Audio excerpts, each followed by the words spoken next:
국어, 생활과 경제. 1. 알아봅시다.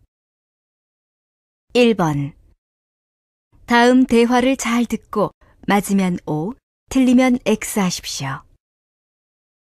1.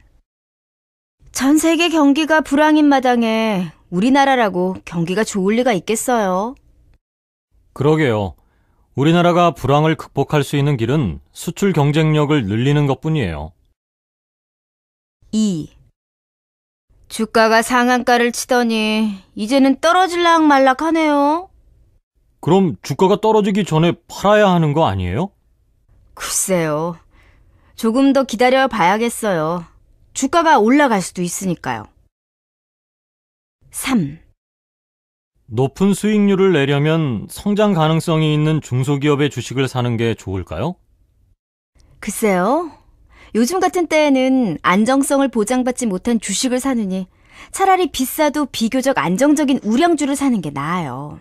아, 그렇군요. 그렇다면 이제 우량주 관련 자료를 찾아봐야겠네요. 2번. 다음은 한 정치인의 연설입니다. 잘 듣고 질문에 답하십시오. 올해 최대 관심사는 역시 경제일 것입니다. 지난해 우리 경제는 죽은 경제였다고 해도 과언이 아닙니다. 지역과 나라는 깊은 바다에 빠진 것처럼 죽은 경제 안에서 큰 피해를 입었습니다. 더 나은 삶을 바라는 서민과 영혼을 팔아서라도 취직하고 싶다는 젊은이들의 외침. 그러나 정부는 도대체 무엇을 했습니까? 정부 스스로가 성장을 포기하는 마당에 국민이 무엇을 해보겠다는 의욕이 살아날 리가 있습니까? 강대국의 경기 침체에 영향을 받는 취약한 경제구조, 청년 실업과 같은 장기적이고 고질적인 문제, 눈덩이처럼 불어나는 가계부채 등 정부는 이러한 문제에 발벗고 나서야 합니다. 올해는 경제 전반에 활력을 불어넣어야 합니다. 정부는 경제 성장을 위해 열심히 뛰어야 합니다. 경제 선진국으로 도약하기 위하여 우리 경제가 갖고 있는 문제를 분석하고 해결할 수 있는 방안을 마련해야 합니다. 3번. 다음은 재테크 방법에 관한 강연의 일부입니다. 잘 듣고 질문에 답하십시오. 요즘 재테크에 관심이 없는 사람이 없을 정도로 재테크에 대한 관심이 날로 높아지고 있습니다. 재테크 방법은 여러 가지가 있는데 그중에서도 펀드 투자에 관해 말씀을 드리겠습니다. 일반 투자자들이 손쉽게 할 수 있는 투자 방법이 이 펀드 투자인데요. 펀드란 투자 전문기관이 일반 투자자들로부터 모은 자금을 투자하고 이를 통해 얻은 이익과 손실을 투자자들에게 나눠주는 방식의 투자를 말합니다. 물론 은행의 예금이나 적금과 비교한다면 위험할 수 있습니다. 하지만 요즘같이 금리가 낮고 물가 상승률은 높은 때에 적금을 드느니 차라리 펀드 투자를 통해 수익을 얻는 것이 낫습니다. 펀드 투자를 할 때 전략을 몇 가지 말씀드리겠습니다. 우선 적립식 펀드는 3년 이상 투자하십시오. 이것은 매달 일정 금액을 투자하는 펀드인데 단기간 계획을 하면 증시 상황이 크게 향상되지 않는 이상 손해를 볼 수밖에 없기 때문에 3년 이상은 운용하여야 안정적인 수익을 얻을 수 있습니다. 두 번째는 투자액에 따라 투자 방법을 달리해야 한다는 것입니다. 자금이 소액인 경우에는 적립식으로, 목돈인 경우에는 거치식으로 투자할 수 있습니다. 물론 목돈을 투자할 때는 매매 시기가 매우 중요합니다. 또한 분산 투자를 해 손실을 최소화해야 하겠죠. 세 번째는 자신의 투자 성향에 맞는 펀드를 선택해야 합니다. 공격적인 성향의 투자자라면 주식형 펀드의 비율을 높이고 채권형 펀드의 비율을 낮추는 것이 좋습니다. 반대로 안정적인 성향을 가졌다면 주식형 펀드의 비율을 줄이고 안정적인 수익률을 보장하는 채권형 펀드의 비율을 높이는 것이 좋습니다. 네 번째는 각종 수수료를 체크해야 합니다. 펀드를 사거나 팔 때 내는 수수료, 펀드를 가지고 있을 때 매년 내야 하는 수수료가 있습니다. 수수료를 최대한 적게 내기 위해 펀드를 팔 시기와 보유 시기 등을 잘 고려해야 합니다. 마지막으로는 원금 손실에 대한 위험을 감수하라는 말씀을 드리고 싶습니다. 안정성이 높은 펀드는 손해를 볼 리가 없다라는 생각은 위험합니다. 아무리 안정성이 높은 펀드라도 주가 변동에 따라 원금 손실이 발생할 수도 있습니다. 이에 대한 책임은 본인에게 있다는 점을 명심하셔야 합니다. 2. 들어봅시다. 2번. 다음은 경제 관련 뉴스입니다. 잘 듣고 질문에 답하십시오.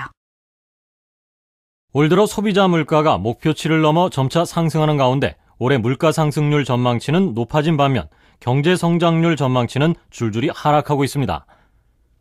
정부가 지난해 말 전망한 5% 성장률, 3% 물가 상승률이 목표에선 이미 멀어진 것 같습니다. 정은하 기자와 함께 자세히 알아보겠습니다. 지난해 말 5% 성장을 전망했는데요. 유가 상승으로 인해 국내 물가가 급등해 소비가 줄어든 마당에 중동 사태와 일본 지진 등 예기치 못했던 악재까지 겹쳐 우리나라의 경제 성장이 타격을 입었습니다. 정부는 다음 달 경제 성장률과 물가 상승률을 수정 발표할 예정입니다. 경제 성장률은 4%로 내릴 것으로 예상되고 물가 상승률은 3%대 중후반 정도로 올릴 것으로 전망되고 있습니다. 그렇다면 물가 상승률은 지금처럼 계속 상승세를 보일 것으로 예상하나요? 지금부터 물가가 오르지 않는다고 해도 올해의 물가 상승률은 최소한 3.6%가 될 것입니다. 국제 유가를 비롯한 원자재 가격도 그렇고 농수산물 가격도 아직도 안정되지 않았습니다. 또 하반기에 들어서는 서비스 가격과 식품 가격도 줄줄이 인상될 가능성을 보이고 있습니다. 결국 경제 성장률은 떨어지는데 물가 상승률은 증가하면서 오히려 물가 상승률이 경제 성장률을 앞서는 상황을 보이고 있습니다. 네, 알겠습니다. 그럼 남은 하반기 한국의 경제 성장은 어떨 것으로 예상하십니까? 최소한 하반기에는 상반기 물가 상승의 가장 큰 원인인 구제역이 완화되었고 유가도 더 이상 상승하지 않을 것이라는 전망을 보여 비교적 낙관적이라는 말씀을 드리고 싶습니다.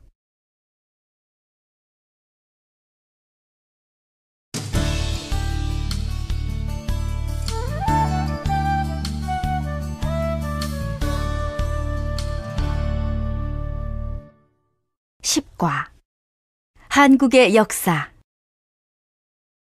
1. 알아봅시다. 1번.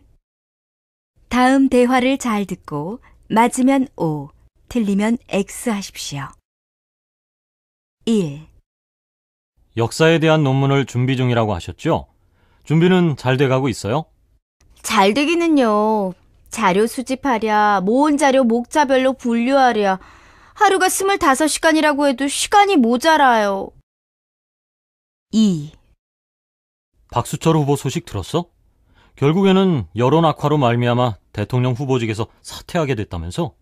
다 자업자득이지 뭐. 그러게 평소에 청렴한 마음으로 공직에 임했어야지. 3.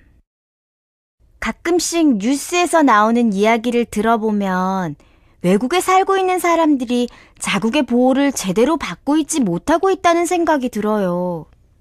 그게 다 국력이 약하기 때문이죠. 국력이 약하면 제 아무리 개인이 잘났다 해도 무시당하기 일쑤거든요.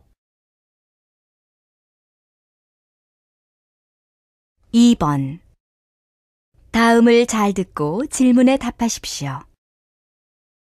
오늘 제가 추천해드릴 책은 서울출판사에서 나온 미래를 여는 역사입니다. 이 책은 한중일 3국의 저자들이 공동으로 기획하고 집필하여 세 나라에서 동시에 출판된 최초의 동아시아 공동 역사 교재인데요. 누구나 쉽게 읽을 수 있게 쓰인 책입니다.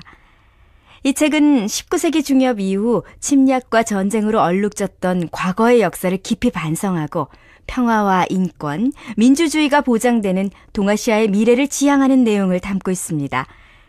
또한 편협한 국수주의에서 벗어나 서로를 존중하며 공존하는 미래지향적 역사의식을 전달하고자 승자와 강자의 역사 대신 억눌리고 소외받은 사람들의 시각으로 동아시아의 근현대사를 서술한 책인데요. 앞으로 한중일 세 나라의 중고등학생들이 이러한 역사 교재로 공부를 하여 서로의 역사를 이해하고 존중하게 되었으면 좋겠다는 것이 제 개인적인 바람입니다. 3번. 다음 뉴스를 잘 듣고 질문에 답하십시오. 서울의 한 대형 서점에는 최근 역사 소설과 드라마의 인기로 역사 관련 서적을 찾는 손님들이 많아졌습니다. 실제로 하반기부터 역사 관련 책 판매량이 상반기에 비해 월 2배 이상 늘었다고 합니다. 한편 문화센터에서 열리는 학부모 역사 강좌 역시 자녀에게 올바른 역사를 알려주기 위한 주부들로 북새통입니다.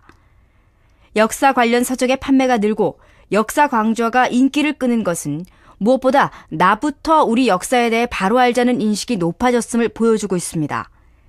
그러나 일부 역사학자들은 역사 소설과 사극이 시민들의 역사적 관심을 불러일으킬 수 있지만 사극의 내용 중 80% 이상이 꾸며낸 이야기이기 때문에 그 내용을 그대로 받아들일 경우 역사에 대한 혼동 등 역효과를 낼 수 있다고 지적합니다. 역사학자들의 지적대로 역사 드라마에서 지나치게 허구적인 내용이 나오는 경우 시청자들이 우리의 역사를 착각하지 않도록 자막 처리 등을 통해 학계 기본 통설이나 역사 기록 등을 설명해주는 등의 노력이 필요합니다. KBN 뉴스 박민지입니다. 2. 들어봅시다. 2번. 다음은 역사 교육의 필요성과 방안에 대한 대담 중 일부입니다. 잘 듣고 질문에 답하십시오. 최근 정부가 초중 고등학교 학생들에 대한 역사교육 강화 대책을 내놓았습니다. 오늘은 이와 관련하여 한국대학교의 김진수 교수님을 모시고 역사교육에 대해 말씀 나눠보도록 하겠습니다. 교수님, 안녕하십니까? 네, 안녕하십니까? 교수님, 사실 우리 역사를 바로 알아야 한다고들 말은 하지만 역사 공부를 하려고 하면 외울 것이 많고 또 어린 학생들의 경우에는 다 지나간 옛날 일들을 이제 와서 알아서 뭘 하나 하는 생각을 하게 되기도 하는데요. 역사 공부는 왜 꼭 해야 하는지부터 말씀해 주시죠. 역사 공부는 결코 과거로의 회귀가 아닙니다. 우리가 현재 그리고 앞으로 당면할 문제에 대한 재조명이지요. 헬레나 노르베리 호지 교수는 미래로 가는 길은 오히려 오래된 과거에서 찾아야 한다는 뜻으로 오래된 미래라는 표현을 썼습니다. 오래된 미래라는 표현에서 볼 수 있듯이 우리는 과거에서 미래를 배울 수 있습니다. 그렇기 때문에 역사를 꼭 배워야 하는 것입니다. 우리의 과거를 제대로 알지 못하면 우리가 지금 그리고 미래에 겪게 될 문제에 대한 해결책을 찾을 수 없기 때문이죠. 오래된 미래, 역사를 왜 배워야 하는지 바로 알려주는 아주 멋진 말이네요. 그런데 역사라는 것은 분명히 일어난 어떤 사건에 대한 것인데 왜 나라마다 다른 주장을 하고 서로 왜곡이라고 주장하는 거죠? 우리가 일반적으로 역사는 어떤 사실에 대한 기록이니까 객관적일 것이라고 생각하는 것과는 달리 자국의 입장과 이익에 따라 달리 해석되는 매우 주관적인 것입니다. 예를 들어 두 친구가 싸웠다고 칩시다. 두 사람이 싸운 것은 사실이지만 그 싸움에 대한 기억과 해석은 두 사람의 입장에 따라 당연히 달라지겠죠. 나라의 역사도 마찬가지입니다. 또 그렇기 때문에 역사가 왜곡되기도 일수인 거고요. 또한 이렇게 왜곡된 역사는 미래의 분쟁의 불씨가 됩니다. 그렇다면 우리 어린 학생들에게 올바른 역사 교육을 하기 위해서는 어떤 노력을 해야 할까요? 기존의 역사 교육은 왜 이런 일이 일어났는가 하는 설명 없이 단순한 사실만을 나열해서 학생들에게 많은 것을 암기하도록 하는 경우가 많았습니다. 그러나 앞으로는 이러한 점을 개선하여 학생들이 역사에 흥미를 느낄 수 있도록 탐구나 체험 요소가 많이 반영된 교과서를 제작해야 합니다. 또한 학생들이 책으로만 역사를 배우게 할 것이 아니라 지역 박물관 등에서 학생들이 체험학습을 할 수 있는 다양한 역사 프로그램을 운영해서 살아있는 역사 교육이 이루어질 수 있는 인프라를 구축해야 하겠습니다.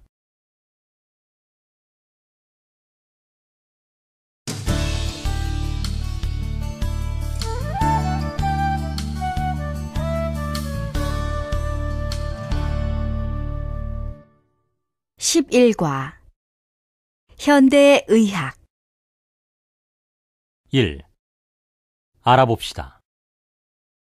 1번 대화를 잘 듣고 맞으면 O, 틀리면 X 하십시오.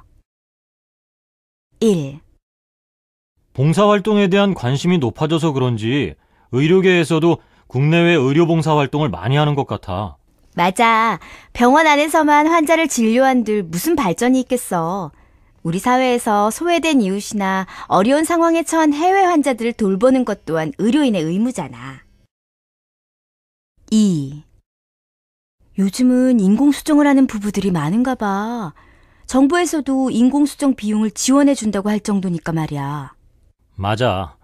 뉴스를 보니까 인공수정 출산이 전체 출산의 1%에 이른대. 하지만 여전히 인공수정 성공률은 30%를 밑도는 수준이고 비용도 많이 들어간다던데? 쌍둥이 출산이나 조산될 확률이 낮기나 하면 괜찮을 텐데 안정성 측면에도 아직 한계가 있는 것 같아. 그래도 앞으로는 인공수정 비용이 낮아지고 기술도 발달해서 30년 내에는 불임 문제가 사라질 수 있다고 하니까 다행이지 뭐. 3. 최근 의료관광 사업이 주목받고 있다는데 구체적으로 무슨 일을 하는 거야? 말 그대로 외국인에게 한국의 의술과 의료장비, 의료문화 등을 눈으로 보고 느끼게 함으로써 의료강국의 모습을 보여주는 거지. 그럼 한국에서 관광도 하고 치료도 받을 수 있으니까 모르면 몰라도 앞으로 한국에 오는 관광객이 더 많아지겠는데? 물론이지. 그리고 정부에서는 치료가 어려운 해외 환자들을 국내에서 치료해주는 나눔 의료 관광 프로젝트도 추진 중이래.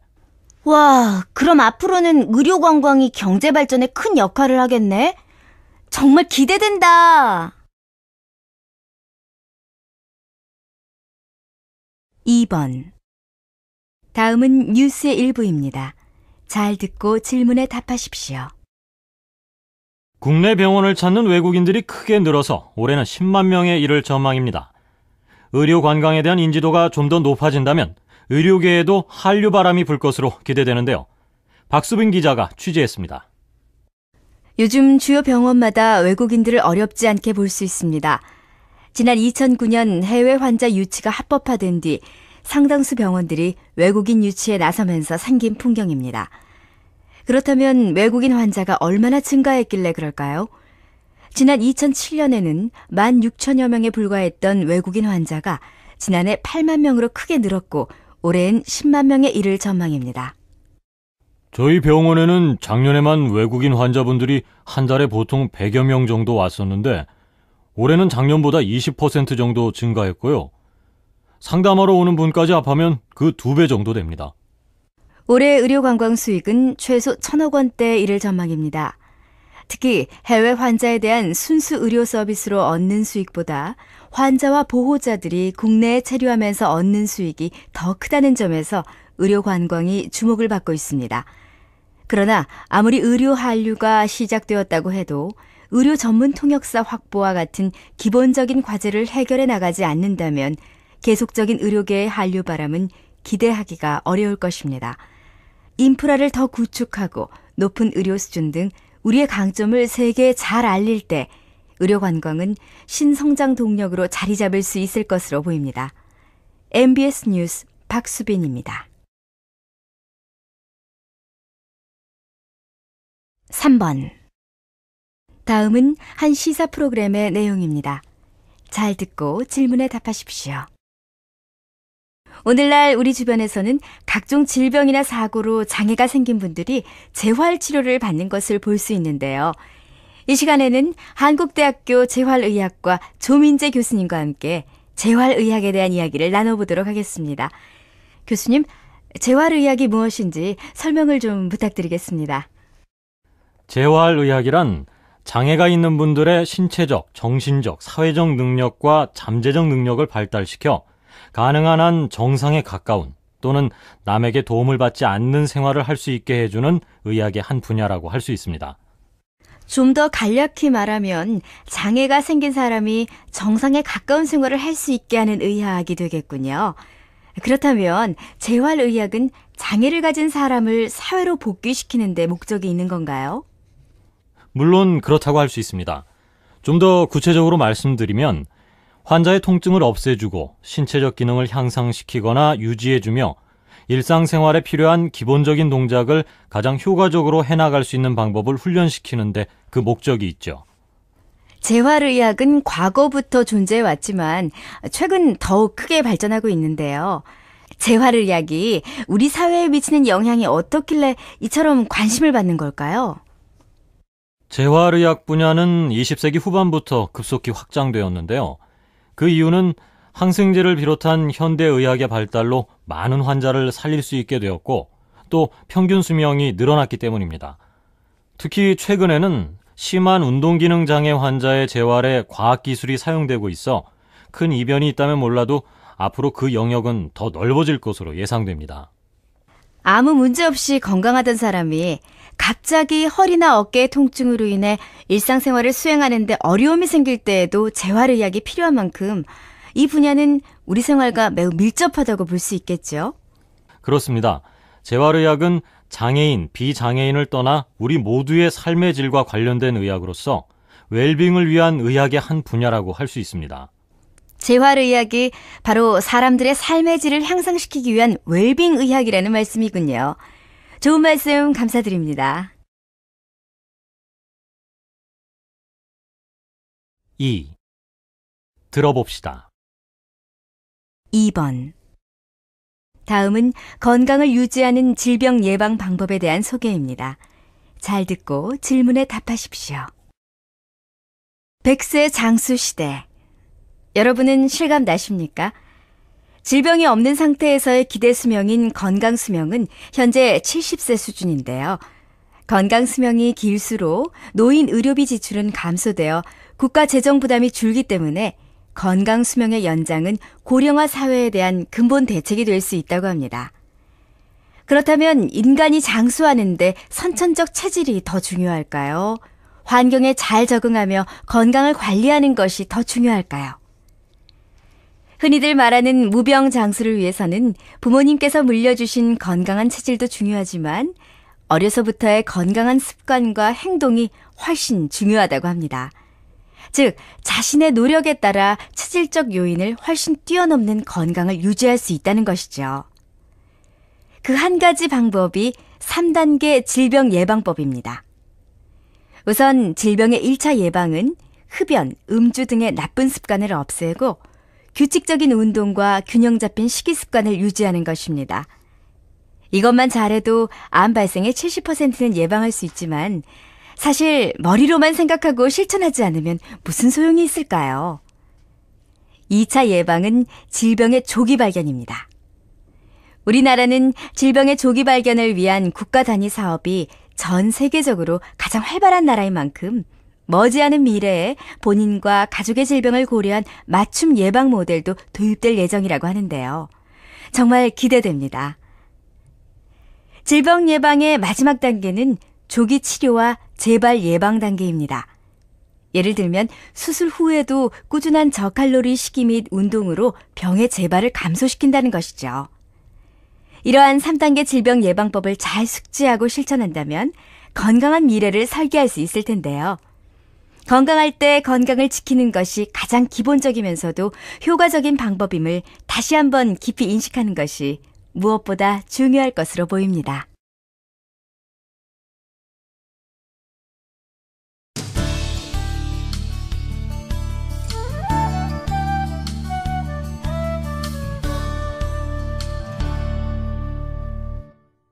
(12과) 인간과 자연. 1. 알아봅시다. 1번. 다음 대화를 잘 듣고 맞으면 O, 틀리면 X 하십시오. 1. 요즘 계속 비가 안 와서 걱정이에요. 그러게 말이에요. 계속되는 가뭄에 목욕은 고사하고 세수도 하기 어려워요. 2. 한국 사람들은 등산을 참 좋아하는 것 같아요. 도시와 가까운 곳에도 산이 많거니와 산에 가면 좋은 공기를 마실 수도 있으니 좋잖아요. 3. 얼마 전 텔레비전에서 지평선 위로 해가 떠오르는 모습을 봤는데 너무 아름답더라고요. 꼭 한번 직접 보고 싶어요. 안 됐네요. 이 지역은 산이 많아서 보나마나 지평선을 볼 수 없을 거예요. 하지만 바다가 있으니까 수평선에서의 일출은 볼 수 있어요. 2번. 다음 대화를 잘 듣고 질문에 답하십시오. 한국은 높은 산도 많거니와 국토의 삼면이 바다여서 각기 다른 매력을 가지고 있다고 하던데요. 네. 한국의 바다는 일본과 맞닿아 있는 동해, 중국과 맞닿아 있는 서해, 남쪽에 있는 남해 이렇게 나눌 수 있는데 서로 다른 특징을 가지고 있어요. 그래요? 어떤 특징이 있는데요? 동해는 수심이 깊어서 갯벌은 고사하고 섬도 많이 없지만 서해는 밀물과 썰물의 차이가 커서 갯벌이 많고 갯벌 체험 여행도 많이 있어서 사람들이 많이 찾지요.